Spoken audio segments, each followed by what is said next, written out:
Welcome to the podcast, Appetite for Distortion, episode number 356.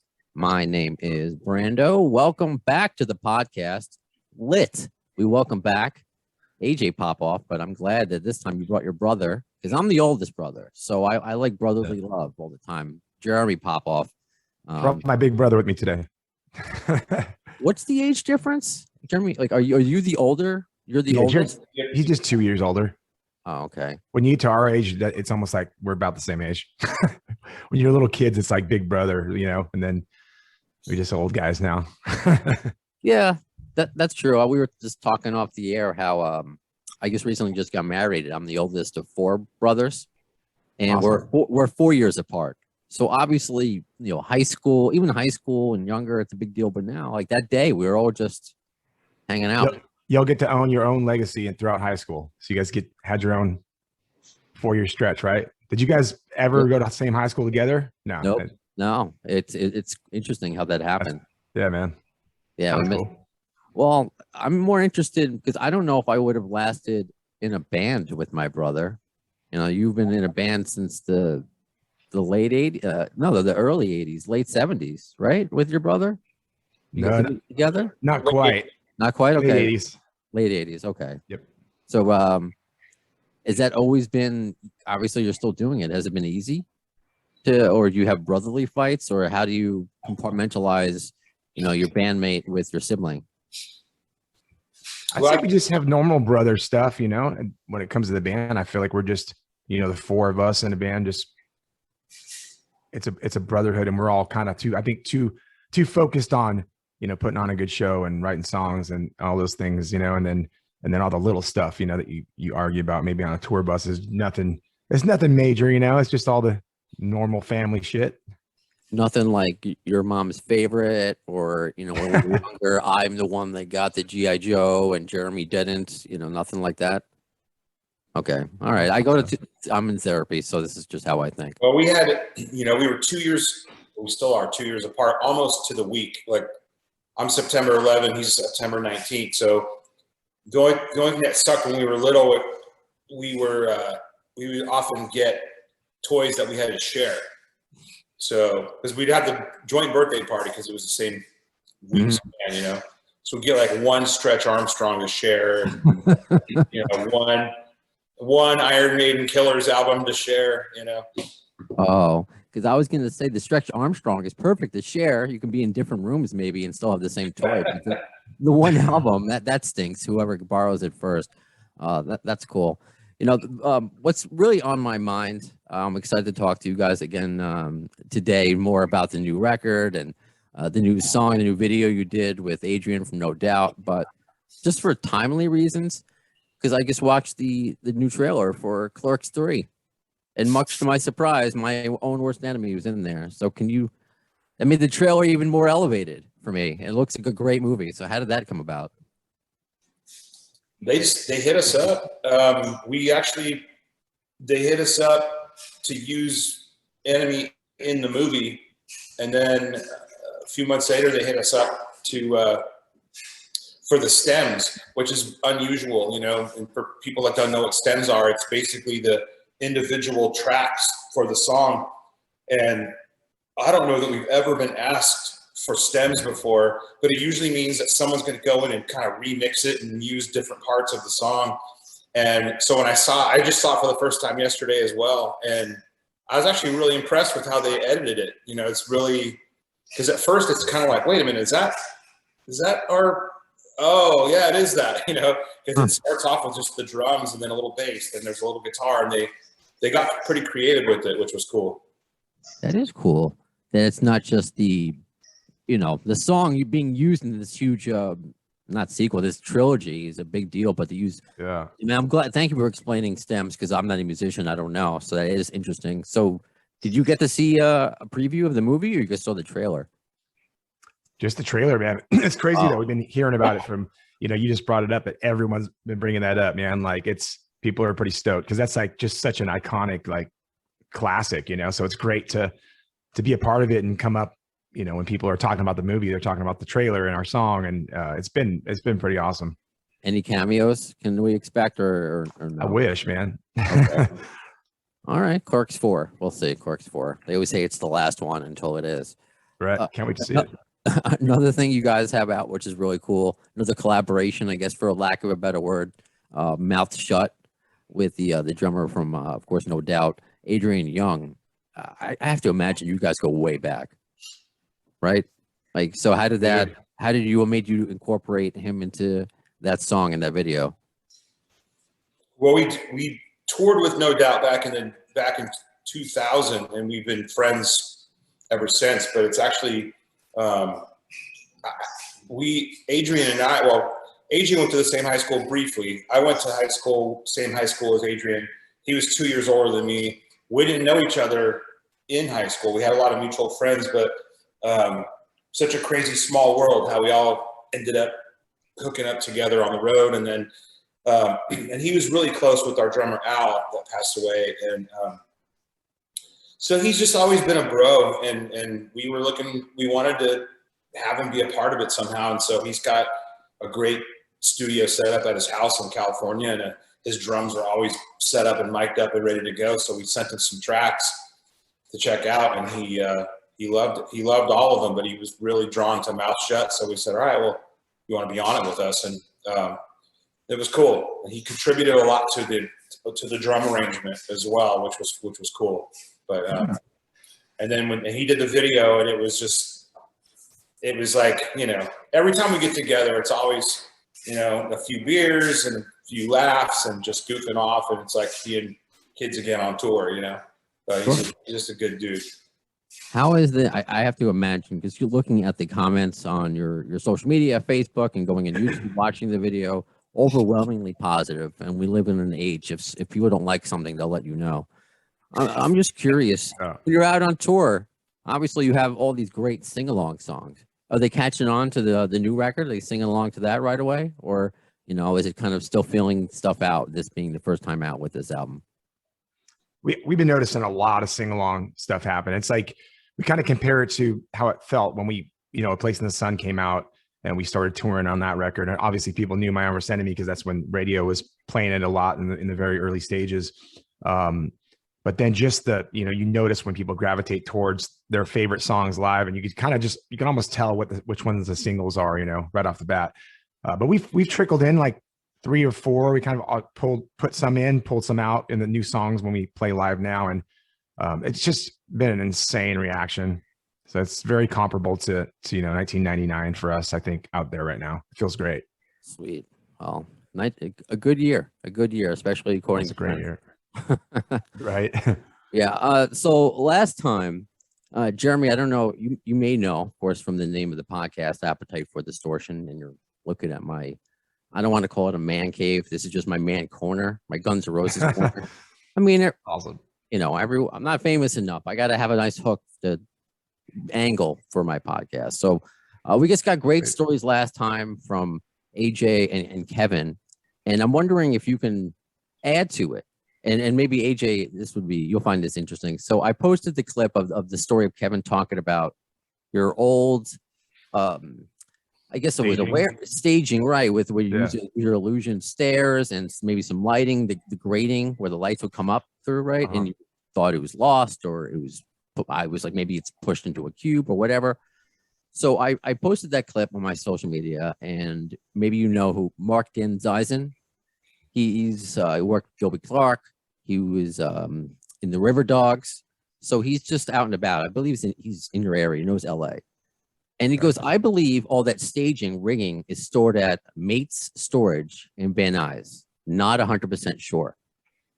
I'm guessing there was a lot more to that stage than what we had. So maybe there's a portion of it, that I mean, we just had obviously that stage was massive when Guns N' Roses had it. We just, had some really just cool bits and pieces that we used to make it look like a big rock stage in our little warehouse. It was cool.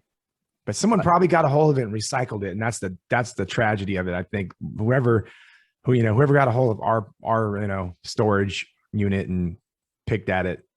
Okay, it's the mystery. We don't know. I was hoping it was still there somehow. I know. All right.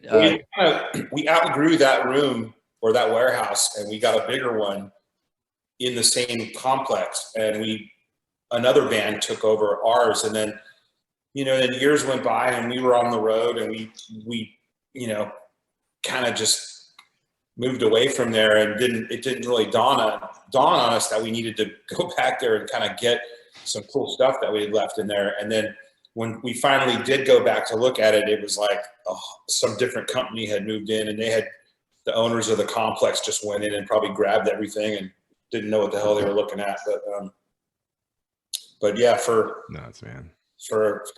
several years we had the I forget what was it, the Use Your Illusion.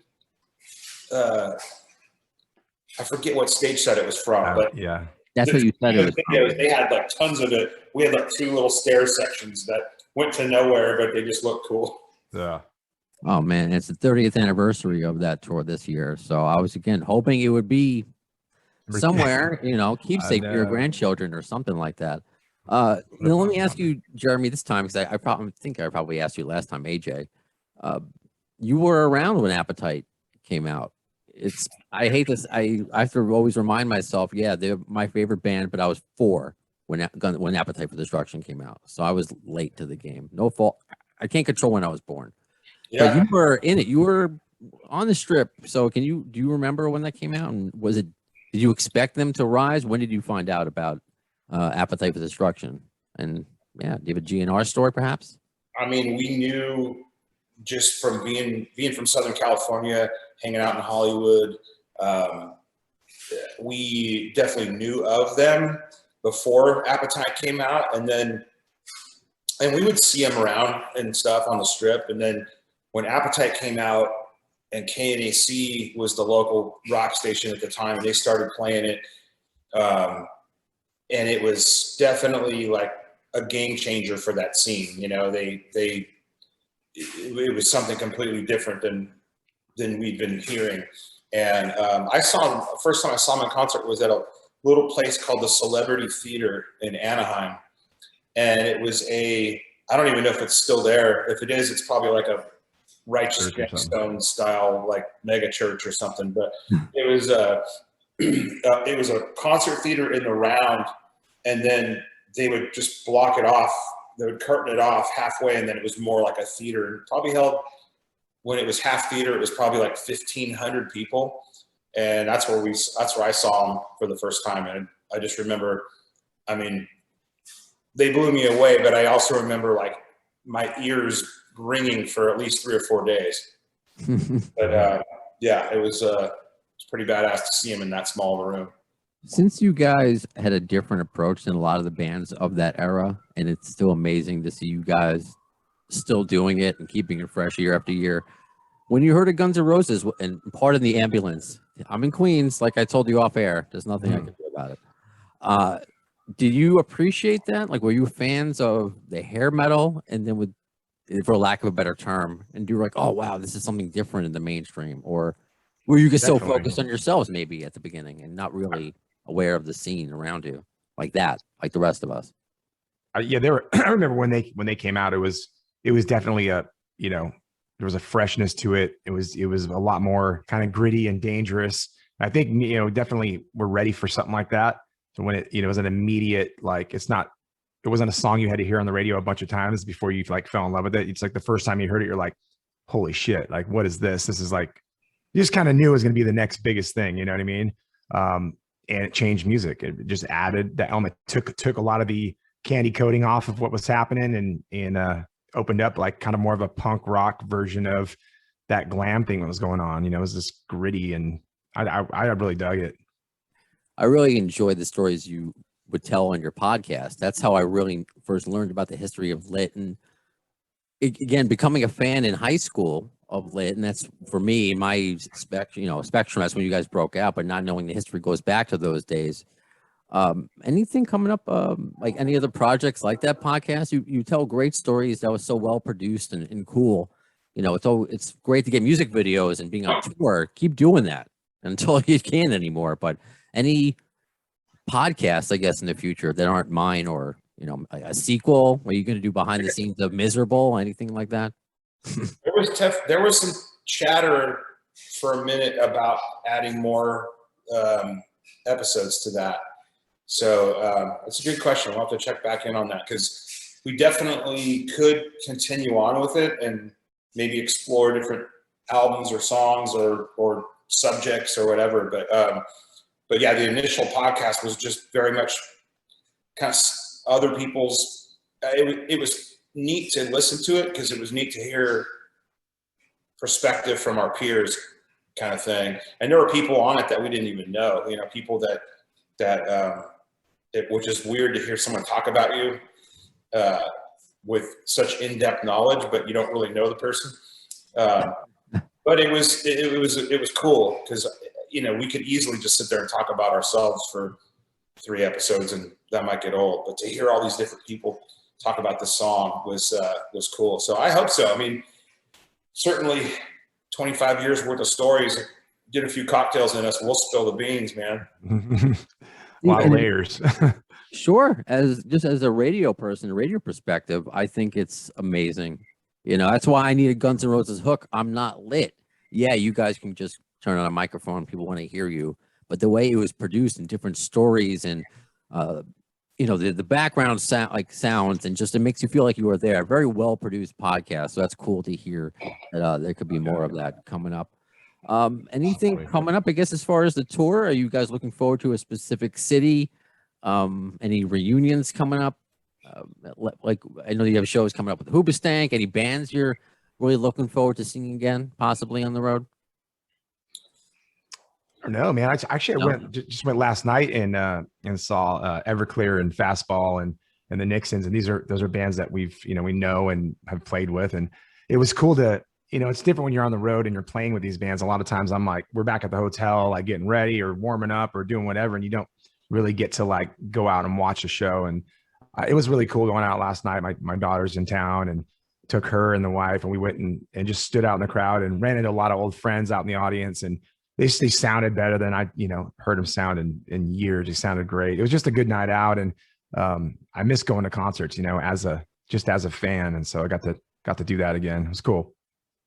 That must be something that we fans take for granted. Well, I don't think anyone takes going to concerts for granted anymore, but Right. As an artist to go back and be a fan, that must be like just to let go and not be, because I don't know, you must be having fun, but it's also work, you know, right? Yeah, it's different when you're on the road. I mean, we still definitely, like, you know, any chance we get, we'll stand, you know, side stage, whatever, and watch some of the bands that we're on tour with.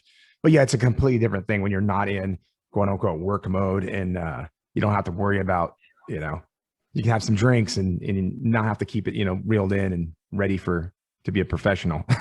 Sure. I've had Art from Everclear on the podcast, and it goes to show you, I guess, use that 6 degrees of GNR bacon, which I call it. He wasn't really a fan of GNR. He's like, I don't really like Axl's voice. That's okay. That's okay. Opinions are allowed. We all meet here. We all hang out. You know, it's long. No worries. So I appreciate the positive stories that you guys had.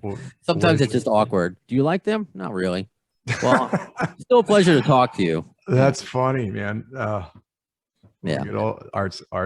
He's a funny guy, man. Oh, he was great. He was great. That was pre-COVID. You know, I was able to have that interview in studio. So it's cool to be able to do this now, to be able to Zoom with people's, you know, with both of you right now with music I've grown up with. So, Right on. Jeremy, thank you for coming on. Great to meet you. Oh, you know what? I have to ask this since I'm a beard guy. I'm sorry. I you probably may get this all the time. How long have you had the beard braid? How many years has it been? Well, I had it back in the day. You know, I had it for the Place in the Sun Atomic era, and then I cut it off like 2009, and then I grew it back during COVID. So it's taken me as long as COVID to grow it back this long, which is actually crazy because I remember people asking me. It's longer now than it was then, but people used to ask me then how long it took me to grow it, and I always said like around 5 years. This was Wow. 2, so I don't know what's going on. Well, I'm curious. Does your significant other like that? Prefer that? Were they upset when you cut it off? Because I started growing kind of like what you had going when COVID first started. I just let everything go, and I was kind of like Will Ferrell and Anchorman, you know. Yeah. And Milk was a bad choice. it was getting Milk was a bad choice, and it was getting kind of crazy. And she was like, all right, so what are we going to do about that? And so I went in there and I started taking it down, and it was, you know, had about that much of a goatee. I was like, I'm going to bring this back. And she wasn't thrilled about it at first, but I did like an Instagram poll, and it was like 96% yes, grow it back. And so I was like, hey, sorry, baby, people have spoken. That's funny. Yeah, what? It's kind of similar. At the beginning of COVID, I just shaved everything and just left a mustache. And when my then fiance saw me, she started to cry. And like, I can't shave it again. I can never shave again. Basically, Mustaches are hard with girls. It's like it goes one way or the other. Most chicks think they're creepy, but I was like, I don't know. I'm not going out. I'm in quarantine. You're the only one who sees me, but clearly you're the only one that matters. So we're we're married. My chin or my sideburns, I haven't seen that part of my face in probably 25 years. Okay. Right on. Well, I like the look. I like both of your looks. I try to look like AJ, but I don't have the muscles. I the tattoos. I need to get back on that anyway. I don't have them either. Well, thank you again, both the Popoff brothers, Jeremy and AJ, for coming on Appetite for Distortion. Out everywhere right now. Tastes Like Gold, new album. They're out on tour. You're everywhere on social media. If you haven't seen them out live, do so. So yeah, thanks, man. You got it. So that does it for this episode of Appetite for Distortion. When will you see the next one? In the words of Axl Rose concerning Chinese democracy, you'll see it. I don't know if soon is the word.